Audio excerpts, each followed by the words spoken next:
Hello everyone, આપનું ફરીથી હાર્દિક સ્વાગત છે અમારી યુટ્યુબ ચેનલ ઓમ એકેડમીમાં. આજે આપણે સ્ટાર્ટ કરવાના છીએ ગણિત બેઝિક નું અસાઇનમેન્ટનું પ્રશ્નપત્ર 4, તેનો વિભાગ એ. બરોબર છે? તમને બધાને આઈડિયા છે જ, વધારે એમાં કાંઈ ડિસ્કશન નથી કરવાની. ડાયરેક્ટલી આપણે સમ સ્ટાર્ટ કરીએ છીએ. વિભાગ એનો પહેલો જ ક્વેશ્ચન છે કે જો 17x + 23y = 40 હોય અને 23x + 17y = 80 હોય તો x + y = ખાલી જગ્યા. ઓકે, ચલો શું કીધું છે? 17x + 23y = 40. પછી ઊંધું આપેલું છે 23x + 17y = 80. ઓકે, આવી રીતના તમારો ક્વેશ્ચન છે. તો x + y ની કિંમત ગોતવાની છે.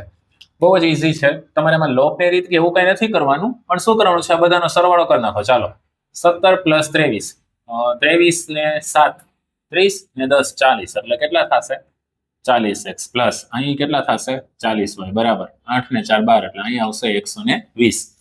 તેથી બંનેમાંથી 40 સામાન્ય કાઢો, એટલે કે x + y = 120. હવે 40 છેદમાં, તેથી x + y = 120 ના છેદમાં 40. 0 0 કટ, 4 3 12, મીન્સ કે 40 × 3 કરશો એટલે 120 આવશે. તેથી x + y = 3. આનો મતલબ કે x + y બરાબર શું જવાબ આવશે તમારો? 3. ઓકે, ચલો બીજો છે નીચેના પૈકી સમીકરણ ખાલી જગ્યાના બીજનો સરવાળો 3 થાય છે. હવે જો સિમ્પલ વસ્તુ છે, બીજનો સરવાળો એટલે શું થાય? Alpha plus beta. એટલે આલ્ફા પ્લસ બીટા તમારી પાસે કેટલો હોવો જોઈએ? 3. તો પેલું ઇક્વેશન શું છે એ હું તમને કહું છું. 2x² - 3x + 6 + 6 = 0. હવે આનું આલ્ફા પ્લસ બીટાનું સૂત્ર શું થાય? -b/a. ચલો, માઇનસ એમનો, b એટલે -3 ના છેદમાં a એટલે 2, તો આ તો આવે ને, આનો જવાબ 3 ના છેદમાં 2 થાય. આપણે 3 જોઈશી. બીજું સમીકરણ શું છે? -x² + 3x - 3 = 0. હવે ચાલો, માઇનસ એમનો, b ની કિંમત 3 છેદમાં a ની કિંમત -1, માઇનસ કટ, 3 ના છેદમાં 1 એટલે 3. એટલે તમારો ઓપ્શન બી આવશે, તે સાચો આવશે. ડાયરેક્ટલી અહીંયા જવાબ જ લખું છું હું. શું આવશે તમારો આન્સર? -x² + 3x - 3 = 0. આ તમારો ડાયરેક્ટલી બીજાનો આન્સર મળી જશે. બરાબર છે? ચલો, તેના પછી ની કઈ રિક્વાયરમેન્ટ નથી. થર્ડ ક્વેશ્ચન શું કહે છે? જો કોઈ સમાંતર શ્રેણી માટે d = -4. ચલો, ત્રીજો ક્વેશ્ચન, d = -4. પછી n = 7, n = 7 અને an = 4. n મું પદ આપેલું છે 4.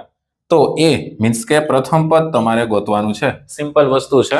તમારે n માં પદનું સૂત્ર મૂકી દેવાનું ડાયરેક્ટ. ચાલો, એ n બરાબર કેટલા આપ્યા છે તમને? 4 આપેલા છે ને. ચાલો, સૂત્ર મૂકી દો. a + n - 1 ગુણાકારમાં d = 4. તેથી a કેટલા છે ગોતવાના છે? n કેટલા છે? 7, એટલે કે 7 - 1. d કેટલા છે? -4 બરાબર 4. હવે શું કરવાનું થશે? 7 - 1 એટલે કેટલા થશે? 6. 6 × 4 કરજો ડાયરેક્ટલી. 6 4 24, એટલે -24 આવશે ને. એટલે ડાયરેક્ટ લખું છું a - 24 = 4. -24 જમણી સાઈડ જવા દો, એટલે a = 24 + 4 એટલે 28.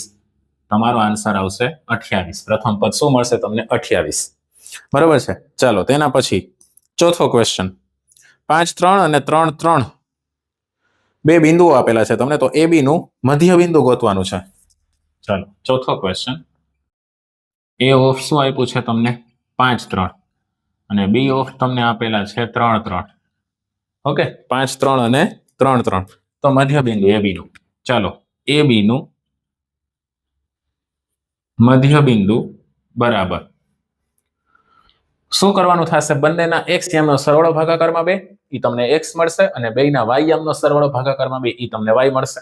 ઓકે, ચાલો, તેથી બેયના x યામ એટલે 5 + 3 ભાગાકારમાં 2, એ x મળશે. y માટે 3 + 3 ભાગાકારમાં 2. હવે ચાલો, 5 ને 3 8 છેદમાં 2, અને અહીંયા 3 ને 3 6 છેદમાં 2, અને 2 4 8 2 3 6 એટલે ફાઇનલી તમારો આન્સર આવશે 4 3. ઓકે, આ એ બી નું શું મળશે તમને? મધ્ય બિંદુ મળશે 4 3. બહુ ઇઝી સમ છે. ઓકે, ચલો તેના પછી છે પાંચમો દાખલો. 9 sec સ્ક્વેર એ માઇનસ 9 tan સ્ક્વેર એ બરાબર ખાલી જગ્યા. ચલો પાંચમો શું કહે છે? 9 sec સ્ક્વેર એ માઇનસ 9 tan સ્ક્વેર એ બરાબર ખાલી જગ્યા. ઓકે, ચલો તો શું કરવાનું છે? પહેલા તો તમને નિત્ય સમ ખબર હોવી જોઈએ. 1 પ્લસ tan સ્ક્વેર બરાબર sec સ્ક્વેર થાય. હવે tan સ્ક્વેર ઓલી સાઈડ વહી જાય એટલે 1 બરાબર sec square minus tan square. ખૂણો કોઈ પણ હોય, થીટા લખો, એ લખો, ગમે તે લખો, બરોબર. હવે ચાલો આનો ઉપયોગ આમાં થશે. આ બંનેમાંથી પહેલા તો 9 શું નીકળી જશે? સામાન્ય. એટલે વધશે શું? sec સ્ક્વેર એ માઇનસ tan સ્ક્વેર એ. ચાલો શું થશે? તો 9 કૌંસમાં sec square minus tan square બરાબર 1 લખી શકો તમે. એટલે 9 એકા 9. એટલે તમારો ફાઇનલી આન્સર આવશે 9. કેટલામાંનો? 5મા નંબરના દાખલાનો. ઓકે, ચલો એના પછી છઠ્ઠો તમારો લાસ્ટ MCQ. બરાબર છે. છઠ્ઠો બહુવિકલ્પ શું છે કે 7 અવલોકનોનો મધ્યક 28 આપેલો છે. આ ક્વેશ્ચન ખાસ સમજજો, આવા દાખલા ઘણી બધી વખત આવે છે. શું કહે છે તમને ખાસ ધ્યાન રાખજો. 7 અવલોકનોનો મધ્યક 28 છે. એટલે મધ્યક કેટલો છે? 28. અવલોકનો કેટલા છે? 7. એટલે 1 થી ને 7 આ અવલોકનો છે, બરોબર છે. એટલે તમને 9માનું સૂત્ર ખબર છે. મધ્યક બરાબર કુલ અવલોકનોનો સરવાળો છેદમાં અવલોકનોની કુલ સંખ્યા, બરોબર છે. તો ચલો અવલોકન કેટલા છે? 1 થી 7 છે. એટલે મેં અહીંયા નંબર આપેલા છે 1 થી 7. ઓકે, હવે અવલોકનોની કુલ સંખ્યા 7 છે ને એટલે છેદમાં 7 આવશે. એનો મધ્યક કેટલો છે? 28. બરોબર છે. હવે જોજો ખાસ શું કરવાનું છે. આ 7 ને સામે જવા દો, પહેલા તો ગુણાકાર કરી નાખો. આ જે હશે અવલોકનોનો સરવાળો આવશે ને, એટલે હું અહીંયા આવી રીતના લખીશ કે સિગ્મા પછી અવલોકન કેટલા આપેલા છે તમને? 1 2 7. ઓકે, આપણી રીતના ગમે તે તમે કરી શકો, આમાં લખી શકો. તમને જેમ સમજાય તેમ તમે લખી શકો. ઓકે, ચલો હવે આની સાથે ગુણાકાર કરી નાખો. 28 ગુણ્યા 7, 7 8 56, વધી ચડી 5, 7 2 14, 14 ને 5 19. એટલે આનો જવાબ આવશે 196. બરાબર. સિગ્મા મીન્સ કે બધા અવલોકન 1 થી 7 અવલોકનોનો સરવાળો શું મળશે તમને? 196. આગળ ક્વેશ્ચન જોવો શું પૂછ્યું છે. એક નવું અવલોકન ઉમેરવાથી બધા અવલોકનોનો મધ્યક 30 થાય છે. ઓકે, હવે જોજો ખાસ, એક નવું અવલોકન ઉમેર્યું એટલે કુલ અવલોકન કેટલા થઈ ગયા? 8 થઈ ગયા ને. તો એનો મધ્યક કેટલો થાય છે? 30 થાય છે. તો નવું ઉમેરેલ અવલોકન ખાલી જગ્યા હોય. હવે નવું અવલોકન ઉમેર્યું છે, એ શું ઉમેર્યું છે? ગમે તે ઉમેર્યું હોય. ઓકે, એ આપણને ખબર નથી. એનો મધ્યક 30 થાય છે એટલે 30 બરાબર. હવે અહીંયા બધાનો સરવાળો કેટલો થશે? 1 થી ને 8 નો, બરોબર છે. એક નવું અવલોકન ઉમેર્યું ને એટલે હું એને 1 થી 8 એવી રીતના નંબર આપું છું. છેદમાં કુલ કેટલા થશે? 8. ઓકે, ચલો હવે આની સાથે ગુણાકાર કરો એટલે આ બધાનો સરવાળો કેટલો થશે? 1 થી 8 અવલોકનોનો સરવાળો કેટલો થશે? 8 3 24 એટલે કે 240 થશે, બરોબર છે. અવલોકન 1 થી 8. હવે આ 1 થી 8 અવલોકન છે, આ 1 થી 7 અવલોકન છે. તો 8મું અવલોકન કે જે નવું ઉમેરેલું અવલોકન છે એ ગોતવું હોય તો શું કરવું પડશે તમારે? આમાંથી ના માઇનસ કરી નાખો. સિમ્પલ વસ્તુ છે. તેથી નવું અવલોકન બરાબર શું થશે? 240 માઇનસ 196. ચાલો 196 ને 4 200, 240, બરોબર છે. એટલે 240 એટલે 40 થયા, 4 આ થયા એટલે 44. એટલે જે નવું અવલોકન હશે ને, જે ઉમેરેલું હશે, એ તમને શું મળશે? 44 મળશે, બરોબર છે. ખાસ આ તમારો ફાઇનલ આન્સર આવશે કે નવું ઉમેરેલ અવલોકન છે. નવું ઉમેરેલ અવલોકન, નવું ઉમેરેલું અવલોકન બરાબર, બરોબર છે. ચલો અહીંયા તમારા 6 MCQ કમ્પ્લીટ થયા છે. અને ખાસ મેં રેડ પેનથી તમને એટલા માટે દર્શાવ્યું છે કે આવા સમ આવવાના ચાન્સીસ વધારે છે, બરોબર છે. એટલે પ્રોપરલી આ બધા જ સમ કમ્પ્લીટ કરો. તેના પછી આપણે નેક્સ્ટ સમ તરફ આગળ વધશું. ચલો તેના પછી છે તમારો નેક્સ્ટ સમ, દાખલા નંબર 7મો. શું કહે છે? ખાલી જગ્યા છે, બરોબર છે. હા, 30x³ y⁵ મીન્સ કે 30 x નો ઘન y ની 5 ઘાત અને 20 x ની 5 ઘાત y નો વર્ગ નો ગુસા ગોતવાનો છે. ચલો પેલા તો 30 અને 20 એનો તમારે અવિભાજ્ય અવયવ પાડી લેવાના થશે. 30 અને 20 પેલા બેનો ડાયરેક્ટલી ગુસા ગોતવો એટલે જ્યાં સુધી કોમન આવે છે ત્યાં સુધી લખો તો બી ચાલે. ઓકે, ચાલો બંને બે સાથે થશે એટલે અહીંયા આવશે 15 અને અહીંયા આવશે 10. હવે કોની સાથે 5 આવી 5 3 ને 5 2. ઓકે, એટલે ગુસ્સા શું આવશે 2 5 10. ઓકે, કોમન જે હશે એ તમારો ગુસ્સા આવશે. એટલે નંબર તમને ખબર પડી ગઈ શું આવશે 10. હવે ગુસ્સામાં શું જોવાનું છે ખાસ ધ્યાન રાખજો, સરખા હોય તે જ લખવાના અને એની નાનામાં નાની ઘાત લખવાની. હવે જો આમાં બેમાં સરખા x અને y બંને છે તો x અને y બંને લખવાના ખરા, પણ નાનામાં નાની ઘાત x ની નાનામાં નાની ઘાત છે 3 અને y ની નાનામાં નાની ઘાત છે 2. એટલે તમારો આનો ગુસ્સા આવશે ફાઇનલ આન્સર x 10 x ની 3 ઘાત y ની 2 ઘાત. બરોબર. ચાલો તેના પછી નેક્સ્ટ છે તમારો p of x બરાબર સોરી કોઈ બહુપદી p of x માટે y બરાબર p of x નો આલેખ આપેલ છે તો p of x ના શૂન્યો ખાલી જગ્યા છે. જો શૂન્યો કીધા છે, શૂન્યોની સંખ્યા નથી કીધી. હવે આ બેમાં ખાસ ધ્યાન રાખજો, જો તમને એમ કીધું હોય ને શૂન્યોની સંખ્યા તો ડાયરેક્ટલી તમારે લખી નાખવાના, જેટલા એક્સ એક્સિસ ને ગ્રાફ જ્યાં બી ટચ થતો હોય ને એ લખી નાખવાનું. પણ જુઓ અહીંયા ખાસ ધ્યાન રાખજો, અહીંયા ગ્રાફ 0 માઇનસ પછી -2 ને ટચ થાય છે અને અહીંયા ક્યાં ટચ થાય છે આઈ થિંક 3 ને, યસ 3 ને ટચ થાય છે અને y બરાબર p of x તમને આપેલો છે આ ગ્રાફ. બરોબર છે. તો શું કરવાનું છે તમારે, આના ઈ બે શૂન્યો કહેવાશે કે જ્યાં x એક્સિસ ને ગ્રાફ ટચ થાય છે. ઓકે, એટલે આનો આન્સર શું આવશે આઠમાનો -2 અને 3. તેના શૂન્યો પૂછ્યા છે. ખાસ હજી એક વખત કહું છું, શૂન્યોની સંખ્યા પૂછી નથી. ઓકે, એટલે આનો જવાબ આવશે -2 અને 3. ચાલો આમાં કઈ કેલ્ક્યુલેટ કરવાની જરૂર જ નથી. તેના પછી છે ત્રીજો. હવે એના પછી જે નેક્સ્ટ ક્વેશ્ચન છે 9મો, એમાં બી ખાસ ધ્યાન રાખજો. ખાસ એટલે કહું છું કે આવા સમ ઈઝી છે છતાં પણ બાળકોને નથી આવડતા, નથી સમજાતા કે પછી કરી નથી શકતા, ખબર નહીં શું પ્રોબ્લેમ હોય. 9મો દાખલો છે. પેલા ક્વેશ્ચન તમને અહીંયા એક્સપ્લેન કરું છું શું કહેવા માંગે છે. p of a જેમ p of a બાર જેમ p of a બાર બરાબર 3/2 આવું તમને આપેલું છે. તો p of a બરાબર ખાલી જગ્યા p of a ની કિંમત તમારે ગોતવાની છે. બહુ ઈઝી સમ છે. ઓકે, ચલો તમને ખબર જ છે ને કે p of a ના છેદમાં p of a બાર બરાબર 3/2 આપેલું જ છે. તેથી p of a ગોતવા છે એટલે p of a એમણમ રાખો છેદમાં p of a બાર છે ને, તમને ખબર છે p of a plus p of a બાર બરાબર 1 થાય.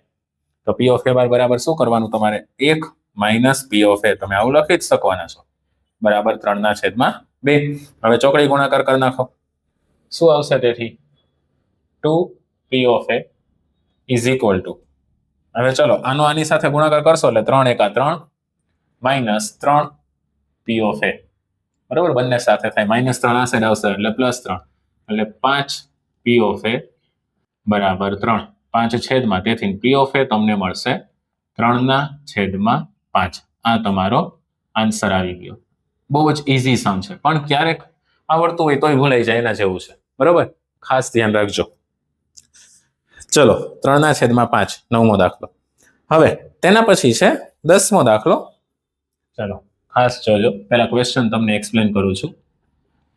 sin x + tan અંશ બરાબર 1/2. sin x + tan અંશ બરાબર 1/2. તો x ની કિંમત તમારે ગોતવાની છે. x બરાબર ખાલી જગ્યા. ઓકે, ચલો હવે sin નો આ ખૂણો આપેલો છે બરાબર 1/2. આનો મતલબ શું થયો કે sin ના કયા ખૂણા માટે એની કિંમત 1/2 થાય? ઓબ્વિયસલી 30 માટે થાય ને. તેથી x + tan અંશ બરાબર કેટલા થશે? 30 અંશ. તેથી x બરાબર 30 - 10. તેથી x બરાબર 20 અંશ. ઓકે, બહુ ઈઝી હતું, એમાં કઈ બહુ ખાસ છે જ નહીં. x બરાબર 20 અંશ. ચલો તેના પછી x ની કિંમત તમારી કેટલી થશે? 20. ઓકે, આખો ખૂણો છે, ખાસ ધ્યાન રાખજો, એટલે આપણે આમાં ડિગ્રીમાં દર્શાવ્યું છે.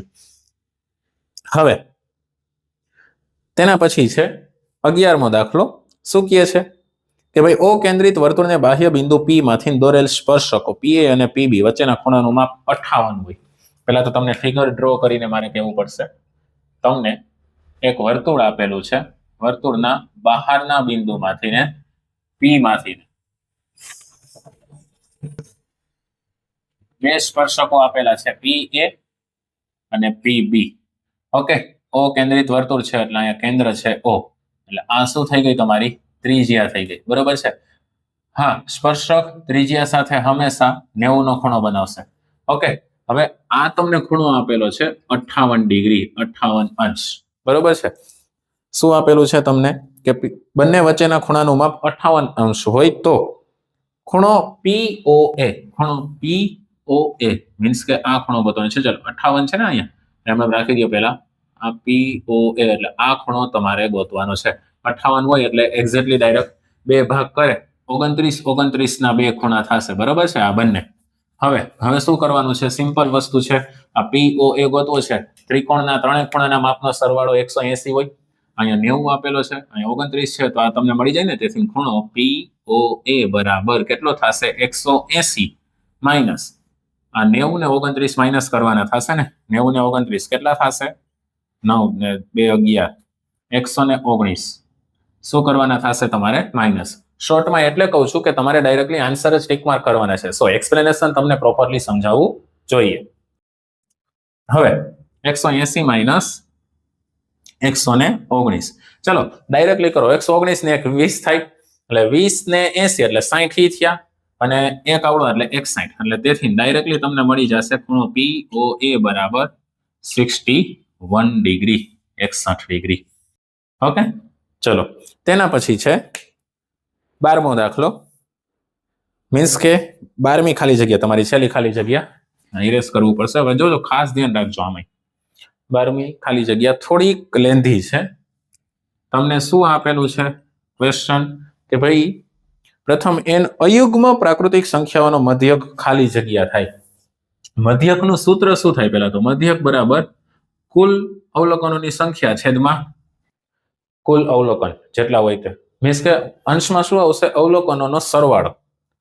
સોરી, બોલવામાં થોડીક મિસ્ટેક થઈ ગઈ. અહીંયા આવશે અવલોકનોનો સરવાળો અને છેદમાં કુલ અવલોકનોની સંખ્યા. તો પહેલા તો અવલોકનોનો સરવાળો કેટલો થાય? શું છે એના માટે તમારી પાસે 1 + 3 + 5 + અપ ટુ જવાનું છે ને n અવલોકન સુધી. શું કીધું છે તમને? n અયુગ્મ.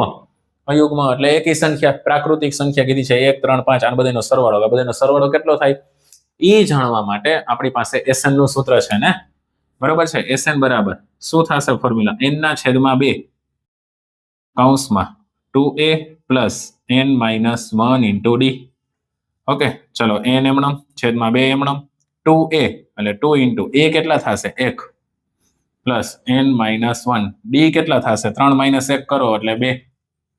ઓકે, ચલો n ના છેદમાં 2 કૌંસમાં 2 × 2 પ્લસ આ 2 × n એટલે 2n માઇનસ 2 × 2 એટલે -2 + 2 કટ એટલે વધશે શું? જો અહીંયાથી હું લખું છું હવે n ના છેદમાં 2 × 2n વધશે. 2 2 પાછા કટ થઈ જાય એટલે n × n એટલે n². એટલે પ્રથમ n અયુગ્મ પ્રાકૃતિક સંખ્યાઓનો સરવાળો તમે ગોતશો ને તો એ તમને મળશે n². ઓકે, હવે જોજો ખાસ શું કરવાનું છે. તેથી x બાર બરાબર કુલ અવલોકનોનો સરવાળો, એટલે અવલોકનોનો સરવાળો તમને મળે છે n², અને કુલ અવલોકનોની સંખ્યા કેટલી છે? n, એટલે n શું થઈ જશે? એક વખત કટ એટલે ફાઇનલી તમારો જવાબ આવશે n. ઓકે, આ હતો તમારો 12મા નંબરનો દાખલો. થોડોક વિચારવા જેવો હતો, એટલે બધો હાર્ડ નતો કે ભાઈ તમને ના સમજાય. ઓકે, ચલો એક વખત પ્રોપરલી બધું કમ્પ્લીટ કરી લ્યો. તેના પછી આપણે જે નેક્સ્ટ સેશન છે આપણો, સોરી નેક્સ્ટ ક્વેશ્ચન આપણો છે ખરા ખોટા, તેના તરફ આગળ વધશું. ચલો તેના પછી છે તમારો નેક્સ્ટ ક્વેશ્ચન ખરા છે કે ખોટા તે જણાવો. એમાં 13મું છે 63 અને 77 નો ગુસ્સા 1 છે, બરોબર છે. 63 અને 77, તો જોવો જીને 63 અને 77 જો ગુસ્સા 1 ક્યારે થાય? જ્યારે બંનેમાં કોઈ પણ સામાન્ય અવયવ ના હોય તો. બટ આમાં એવું થશે નહીં, બરોબર છે. બંનેમાં 7 છે તે કોમન આવશે, એટલે પેલું આ જે 13મું સ્ટેટમેન્ટ છે તે કેવું છે? ખોટું છે, કારણ કે આમાં ગુસ્સા 1 આવતો નથી.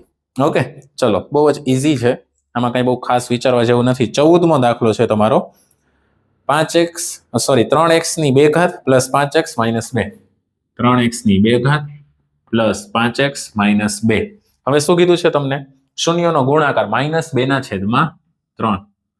શૂન્યનો ગુણાકાર -2/3 તો આલ્ફા ઇન્ટુ બીટા સૂત્ર શું થાય શૂન્યના ગુણાકારનું સી ઇન્ટુ એ તો સી છે -2 હા અને એ છે 3 સાચું છે બરોબર છે ઈ જ આન્સર આવે છે એટલે આમાં શું વિધાન કેવું આવશે ખરું ઓકે તેના પછી સમીકરણ 49x - 51y બરાબર કે 49x - 51y બરાબર કે નો આલેખ ઉગમ બિંદુમાંથી પસાર થતી હોય તો કે બરાબર 0 ઉગમ બિંદુમાંથી પસાર થાય તો x અને y 0 હોય તો અહીંયા 0 મૂકો 0 - 0 એટલે 0 જ આવશે એટલે કે બરાબર 0 જ આવશે બરોબર છે તો આ વિધાન બી કેવું છે તમારું ખરું છે સાચું છે તેના પછી છે 16મું સૂર્ય પશ્ચિમમાં ઉગે તે ઘટનાની સંભાવના -1 છે હવે ખાસ ધ્યાન રાખજો સંભાવના 0 હોય અથવા તો 0 કરતા મોટી હોય અને 1 હોય અથવા 1 કરતા નાની હોય માઇનસમાં તો ક્યારે આવે જ નહીં એટલે આ સ્ટેટમેન્ટ કેવું છે ખોટું છે એટલે તમારે 16માં આવશે ખોટું બરાબર ચાલો તેના પછી 17મો દાખલો છે એક વાક્ય શબ્દ કે અંકમાં જવાબ તમારે આપવાનો છે ઓકે ચલો હવે આની કઈ રિક્વાયરમેન્ટ નથી સો ઇરેઝ કરી નાખીએ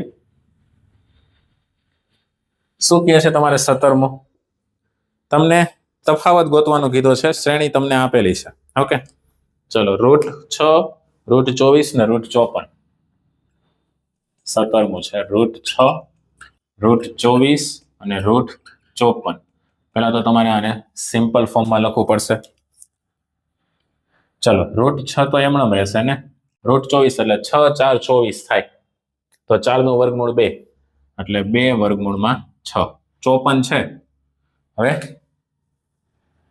9 ગુણ્યા 6 કરો જી ને 54 થશે ને હવે 9 નું વર્ગમૂળ 3 અને વર્ગમૂળમાં 6 એમણે આના ઉપરથી તમને સિમ્પલ ખબર પડી જશે ને શું પૂછ્યું છે તમને તફાવત સામાન્ય તફાવત ડી બરાબર 2 વર્ગમૂળમાં 6 માઇનસ વર્ગમૂળમાં 6 એટલે તેથી ડી બરાબર તમારો આન્સર આવશે વર્ગમૂળમાં 6 ઓકે ચલો તેના પછી છે નેક્સ્ટ ક્વેશ્ચન તમારો 18મો દાખલો મીન્સ કે 18મો ક્વેશ્ચન પ્રશ્ન શું કહે છે વર્તુળ અને સ્પર્શકના સામાન્ય બિંદુને શું કહે છે સિમ્પલ વસ્તુ છે વર્તુળ અને સ્પર્શકનો સામાન્ય બિંદુ હશે તેને શું કહેવાશે સ્પર્શ બિંદુ શું કહેવામાં આવશે સ્પર્શ બિંદુ કોની વાત કરે છે તમને ખબર જ હશે વર્તુળ હોય આ એનો સ્પર્શક હોય તો આ જે બિંદુ છે તો એને સ્પર્શ બિંદુ કહેવામાં આવશે ઓકે ચલો તેના પછી 19મો ક્વેશ્ચન શું કહે છે કે એક છોકરીએ લોટરીની અમુક ટિકિટો ખરીદ્યા બાદ ગણતરી કરી કે તેને પ્રથમ ઇનામ મળે તેની સંભાવના 0.08 છે ખાસ ધ્યાન રાખજો બરાબર 19મો સંભાવના કેટલી આપી છે સંભાવનાનો તમને સૂત્ર ખબર છે શું થશે કે કુલ શક્ય પરિણામ છેદમાં સાનુકૂળ પરિણામ છેદમાં કુલ શક્ય પરિણામ સંભાવના શું આપેલી છે તમને 0.08 એટલે 0.08 હું ડાયરેક્ટલી આન્સર કરાવું છું હા સાનુકૂળ પરિણામ છેદમાં કુલ તમને આપેલી છે 6000 ટિકિટો ઓકે કુલ તમને આપેલી છે 6000 ટિકિટો વેચાઈ તો છોકરીએ કેટલી ટિકિટ ખરીદી હશે કેટલી ટિકિટ ખરીદી એના સાનુકૂળ પરિણામ થશે ધારો કે x ટિકિટ ખરીદી x ની કિંમત ગોતવાની છે તો 6000 સામે ગુણાકારમાં જવા દો ઓકે તેથી શું થશે 8 ના છેદમાં કેટલા થશે અહીંયા 100 ગુણાકારમાં 6000 બરાબર x ઓકે ચલો તેથી 2 0 તો ડાયરેક્ટલી કટ થઈ જશે x બરાબર 48 6 8 48 ના 0 એટલે કેટલી ટિકિટ ખરીદી હશે છોકરીએ 480 ટિકિટ ખરીદી હશે ઓકે ચલો 19માં પછી 20મા નંબરનો દાખલો શું કહે છે કે ચડતા ક્રમે ગોઠવેલ અવલોકનો ખાસ સરસ મજાનો દાખલો આવ્યો આવા ક્વેશ્ચન પણ પૂછે છે ચડતા ક્રમમાં જ છે બરોબર છે અવલોકન કેટલા છે 8 12 17 x 25 8 12 17 x 25 એટલે x છે 17 ને 25 ની વચ્ચે જ ક્યાંક હશે અને 28 હજી એક છે 28 આનો તમને મધ્યસ્થ આપેલો છે કેટલો આપ્યો છે 20 નો મધ્યસ્થ 20 હોય તો x ની કિંમત ગોતવાની છે ફરીથી 9મું ધોરણ યાદ કરજો શું કહે છે 9મા ધોરણ મુજબ આ પહેલા તો અવલોકનોની સંખ્યા કેટલી છે 1 2 3 4 5 6 અવલોકન છે એટલે મધ્યસ્થનું સૂત્ર શું થાય m બરાબર 6/2 નું અવલોકન n/2 આવે પણ n બરાબર 6 છે એટલે ડાયરેક્ટ લખું છું 6/2 મું અવલોકન પ્લસ 6/2 પ્લસ 1મું અવલોકન આખાઈના છેદમાં 2. આ એનો મધ્યસ્થનું સૂત્ર થાય. બરોબર છે. હવે મધ્યસ્થ તમને આપેલો છે 20. બરાબર. 6/2 એટલે ત્રીજું અવલોકન. તો ત્રીજું અવલોકન શું છે? 17. જો 3 નથી મૂકવાના, ત્રીજું અવલોકન મૂકવાનું છે એટલે ઈ થશે 17. અને અહીંયા 2 3 6 કરો 3 + 1 ચોથું અવલોકન શું થશે? x. આ ત્રીજું અવલોકન છે, આ ચોથું છે એટલે 17 + x. હવે છેદમાં 2. હવે ચાલો અહીંયા સામેની સાઈડ ગુણાકાર એટલે 20 2 40. 17 આ સાઈડ આવે એટલે માઇનસ કરી નાખો ડાયરેક્ટલી, બરાબર x. તેથી x બરાબર 17 ને 3 20. 20 ને 20 40 એટલે કેટલા થશે? 23. બરાબર છે. 17 ને 25 ની વચ્ચે જ આવ્યા. ઓકે, ચલો તો તમારો આન્સર આવશે x બરાબર 23. હા, તો 20મો દાખલો. તેના પછી 21મો દાખલો. 21 22 23 24 બહુ ઈઝી છે. શું છે કે ગોળાની વક્ર સપાટીનું ક્ષેત્રફળ. પહેલા તો 21 22 કરાવી દઉં છું હું તમને. 21 અને 22 ગોળાની વક્ર સપાટીનું ક્ષેત્રફળ શું થશે? ગોળો કીધો છે ને એટલે શું થશે? 4πr². બરાબર છે, 4πr². તેના પછી નળાકારની વક્ર સપાટીનું ક્ષેત્રફળ. નળાકારની વક્ર સપાટીનું ક્ષેત્રફળ શું થશે? Simple 2πrh. 2πrh. ઓકે, તેના પછી છે 23મો. શું કહે છે 23મો દાખલો? ક્વેશ્ચન કે વૃત્તખંડ. વૃત્તખંડ કોને કહેવાશે? વૃત્તખંડ કીધું છે, વૃત્તાંશ નહીં. વૃત્તખંડ એટલે શું થશે? તો કે ભાઈ તમારું જે વૃત્તાંશ હશે એમાંથી ત્રિકોણનું ક્ષેત્રફળ માઇનસ કરવાનું.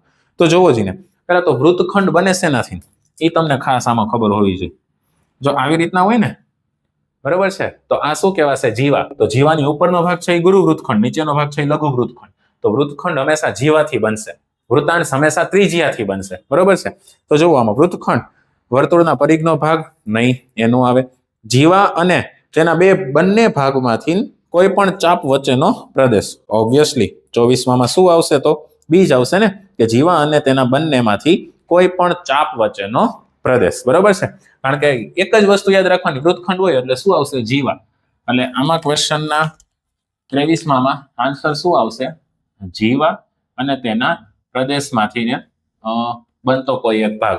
બરોબર છે. પછી છે વૃત્તાંશ. ત્રિજ્યાઓ અને વર્તુળની ચાપ વચ્ચે ઘેરાયેલો પ્રદેશ. તો એમાં શું આવશે? ઓપ્શન સી આવશે 24માં.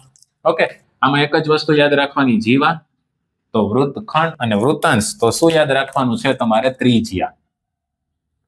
બરોબર છે, ખાસ યાદ રાખવાનું છે. બરોબર છે. ચાલો, આઈ હોપ કે તમને બધાને પ્રોપરલી સેક્શન એ છે તે સમજાણો હશે. ઓકે, તમારા ખાસ કહું છું તમને ફ્રેન્ડ સર્કલમાં શેર કરવાનું ના ભૂલતા, કારણ કે તમે જેટલું મેક્સિમમ શેર કરશો એટલું અમને વધારે ને વધારે મોટિવેશન મળતું રહેશે. બરોબર. સેક્શન એ કમ્પ્લીટ કરો, તેના પછી આપણે સેક્શન બી તરફ નેક્સ્ટ સેશનમાં મીન્સ કે નેક્સ્ટ વિડીયોમાં આપણે સેક્શન બી કરશું. ત્યાં સુધી પ્રોપરલી સેક્શન એ અથવા તો પેપર 1 2 જે કંઈ પણ બાકી હોય તે પ્રોપરલી કમ્પ્લીટ કરી નાખો. Thank you very much.